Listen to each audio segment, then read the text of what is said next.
So many familiar faces in the crowd. That's no pressure at all. So thank you all for coming. I'm always excited about these LLM in production events organized by Portkey. Uh, I think we had one back, like a couple of them have already happened, and this is the first time it's happening in India. I'm very happy to host all of you here. So let's start. So this is not a typo. The date says February 1st, 2024. This was one of the previous events in this series, which was I think in SF, and we had presented over there. And the title for that talk was LLMs in production with Postbot, and a couple of good product findings that we had shared over there. I just want to revisit this particular slide from that talk. I'm not sure if all of you were there back then. So this talks about our evolution over time, and I'll come to what Postbot is and what we're doing and all those things. But just quickly wanted to highlight a couple of things here. So the first thing is, on the right you have the evolution for our product, and on the left you have the evolving LLM and generative AI ecosystem.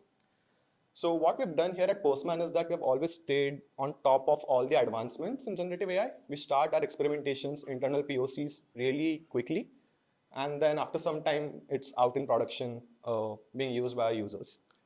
So back in January of 2024, when we had this event previously, agentic AI was just picking up.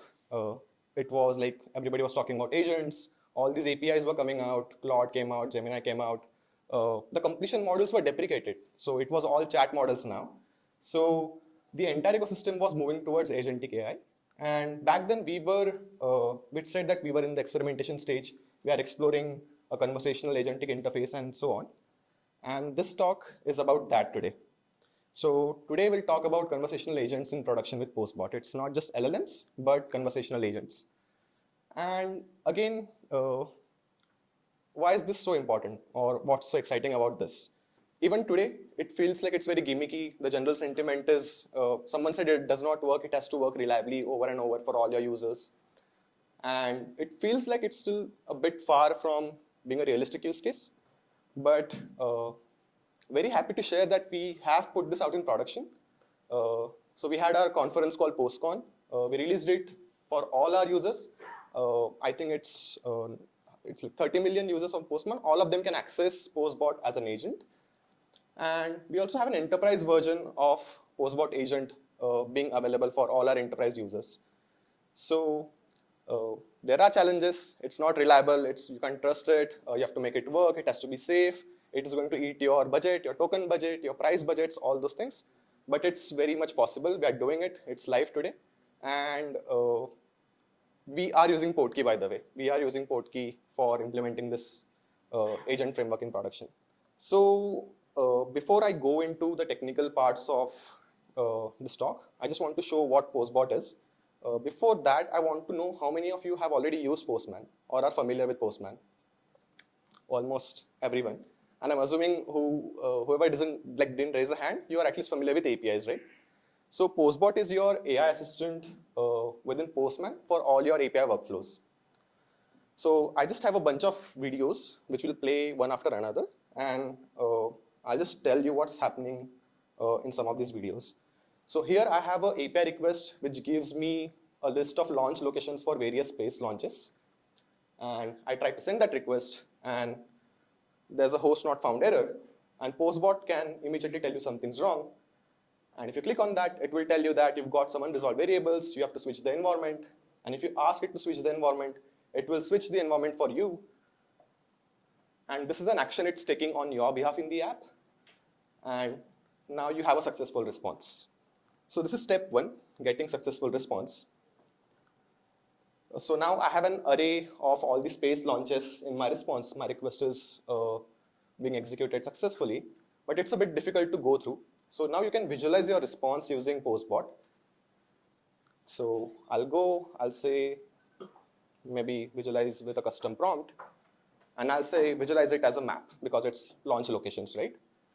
So now that array of launch locations in my response is converted to a neat visual addition as a map. It's much more easier to comprehend the response now. Okay, so you've sent your request, you've got your response. You can view your response in a easy to understand manner, maybe the next thing to do is testing, right? So I go to Postbot and I tell it to add test to this request. And within a couple of seconds, Postbot has added 4 tests. Okay, 3 of them are working, 1 of them is failing. So I can go and ask Postbot why that particular test is failing. So I say, what's wrong with the date test? And now Postbot has access to all my tests and its results, and it can tell me why that particular test is failing. So it tells me that the format is not matching, you've got a wrong regex expression in your test and so on. So I can just continue the same conversation with Postbot. I can say just change my test to follow this particular date string pattern. Okay, so now all the tests are passing. Awesome. So you've got your tests in place. Let's say you want a bit finer control in your testing experience. So Postbot also supports inline autocomplete for your test scripts. So I can start typing my test script in certain manner and it will start suggesting the typical familiar interface of ghost text coming up, and you can just click tab and accept this addition generated by Postbot as an inline autocomplete function. Okay, so now you have your test in place. Maybe it's time to get some consumers for your API. So you go ahead and start documenting it. Again, that is something that Postbot supports.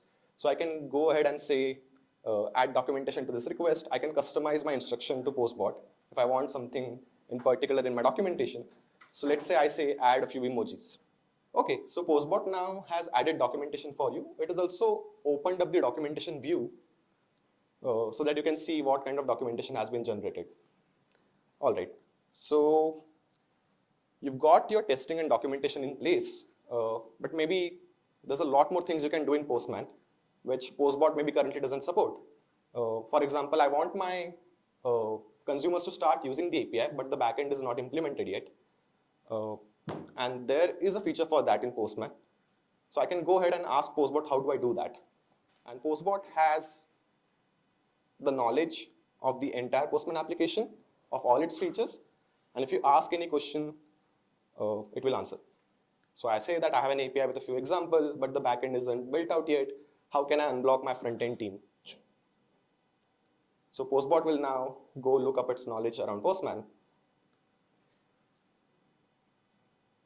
and then say that, oh, you can actually use something called mock servers in Postman to unblock your front-end team. And it will also give you links to the relevant documentation of the Postman product.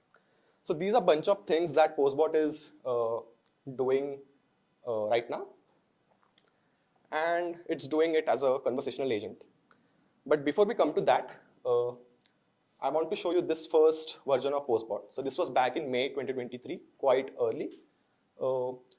And there was no natural language interface as such. You had a bunch of AI workflows distributed across the application. And you had buttons to trigger these workflows, but no natural language interface, just a bunch of UI call to actions as entry points, right? Then the next version came out in July of 2023. And this time we came out with a natural language interface.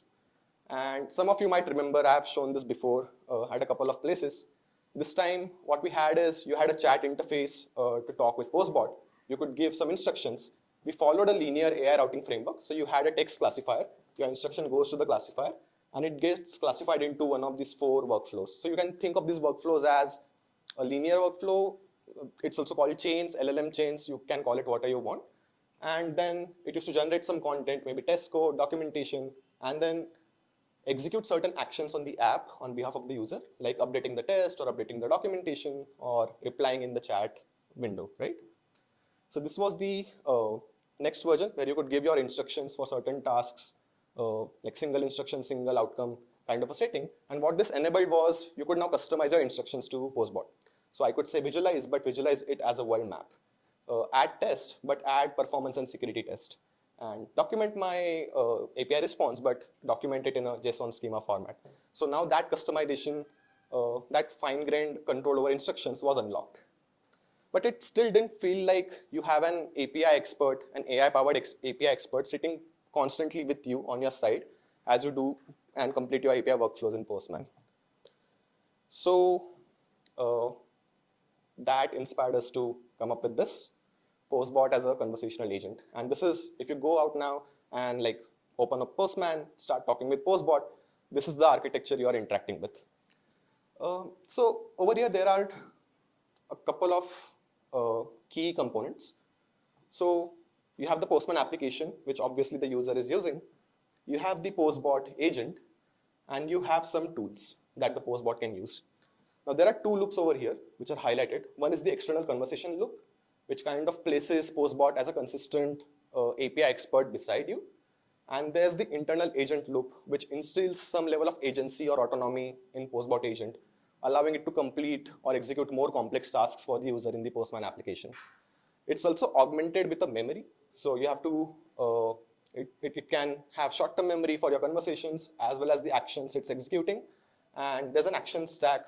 So some of your workflows might need multiple actions to be executed at once, and it maintains an action stack for the same. So it's a very high-level architecture diagram over here. Now, why agentic capabilities in the first place? Why do you need it? So obviously, one thing is memory and continuity. Not all the tasks will be completed in a single instruction. You have to run, imagine an API expert sitting next to you, and it will be a two-way conversation back and forth before you complete something in the Postman application. So you need that memory and continuity. You need some persona awareness. So earlier, Postbot was just a UI where you could dump instructions, but it didn't have any profile as an AI assistant. And then obviously for agentic capabilities and to solve more complex tasks, you needed multi-action execution. So the first key component of this architecture is the root agent, which is right in the middle. So there's two, again, key components that comprise the root agent. One is obviously the chat LLMs, which is the generative AI part of it. To be specific, we use chat LLMs with tool usage, which is also called as function calling. And that is how the agent is able to execute certain tasks. But it's also pretty much defined by the custom orchestration service that we have built internally for Postbot. So, Sama? Yeah. So it's chat LLMs plus the custom orchestration service that is giving you the root agent. Next key component is the agent tools and actions. So the agent tools do two things. So they can generate content for you, and they store the output in something we call as action objects. And each action object is dumped in action stack, which is then pushed forward to the app for execution on behalf of the user. So actions can be something as simple as add test or reply to the user, or it can be something like gather more context, gather more data, or seek user intervention. And so an agent is like a state machine up to a certain extent. And the states or the transitions between the states are something what we call as interactions internally. So we have four key interactions. One is the user message to the agent. The next is agent response to the user. Then we have the agent calling tool, and there's the tool response to agent. And it's indicated by the arrows in this particular diagram. So to give you an example, this is a simple conversational loop that's running. And these are the four key components. You have the Postbot UI, you have our orchestration service, you have the root agent, and you have the tools. So the user says hi, and it goes to the agent. Agent knows how to respond to a hi. It has its own persona now. So it can simply respond with that and not use any tools. And it goes back as an action, which is reply to users with the content that has been generated. Simple enough. But if you go to a more complex use case, and I'm not sure if this is readable all the way back, but what the user has asked over here is add tests and documentation to this API request. Now this goes to the orchestration service. It goes to the agent. Agent decides that I need to use the test generation tool. It generates the test. It comes back to the orchestration service. The generated content is stored in the action stack. It sees that documentation is yet to be done. So it goes back again. It generates documentation using the documentation tool. Documentation tool responds back with the generated documentation. That gets appended to your stack. And now it again comes back to the agent. Now agent knows that everything is said and done. So it just responds, adds a reply action in the stack saying that I've added the test and documentation and everything, and let me know if you want help with anything else.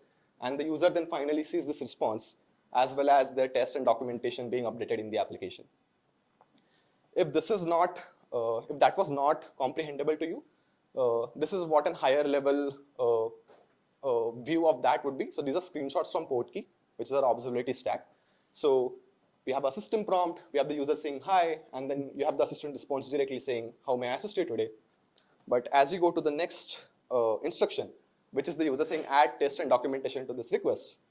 Now it goes in the internal agent loop, which can again, like this is how we see it on port key, right? So you see the add test tool responding. It doesn't go back to the user, it continues the loop. It's the add documentation tool. Again, the add documentation tool responds. And now the agent intelligently decides to exit and respond to the user saying that I've added test to check for X, Y, and Z, and I've added documentation, and let me know if you need help with anything else. So there were lots of, a couple of comments here as well around agents not being feasible as of today. So I think those questions will be answered here. So why custom orchestration, right? There are frameworks, there are like APIs, we have the Assistants API, you have the Bedrock Agents API, but why go for custom orchestration? So there are 3 key points that we have learned over time. One is control agency. So think of an LLM chain as something with zero autonomy. It's a hard-coded workflow, nothing's going to change, don't expect any novelty in behavior. On the other hand, you have plan and execute agents like AutoGPT, where you don't know what to expect, and you definitely can't ship it out in production. But with Postbot, you have controlled autonomy. So our orchestration service kind of exposes a large yet finite set of possible plans that Postbot can execute. And that makes it really reliable, interpretable in production. Then you have fine-grained execution control. So you are not limited to one model, one API, all those things. We have our customized persistence. We have control over our conversation history. You can multiplex across different models. You can inject certain messages. For example, in the demo, we saw that we clicked on switch environment in the app, and Postbot switched the environment for you. That was no LLM call, right? But I can make Postbot think that it did that by message injection. And then you have dynamic context filtering. If the user, for example, is working in a read-only workspace, they don't have write access to, I don't need to send the tools which have add or edit or update kind of capabilities for that particular LLM call for Postbot agent. And again, on the modularity and extensibility side of things, because every framework has to think about this, the next big thing obviously is multi-agent systems. So it's completely modular. You can add sub-agents with the same architecture to the root Postbot agent. And obviously it makes it very easy for third-party integrations as tools. So for future work, we've decided and are already exploring these things. So one is multi-agent architecture. Again, it's the talk of the town as of today. Then large action models, because we are executing actions in production for the users on their behalf. Then agentic proactivity. I think proactivity is a big part of any agentic product. It has to be proactive, showing that kind of autonomy. And then multimodal and bridge UX. So your natural language is not the only way. You have your UI, you have your cursor, all these things. You have to leverage that as well to interact with the agent. Yeah, with that, I'll conclude. And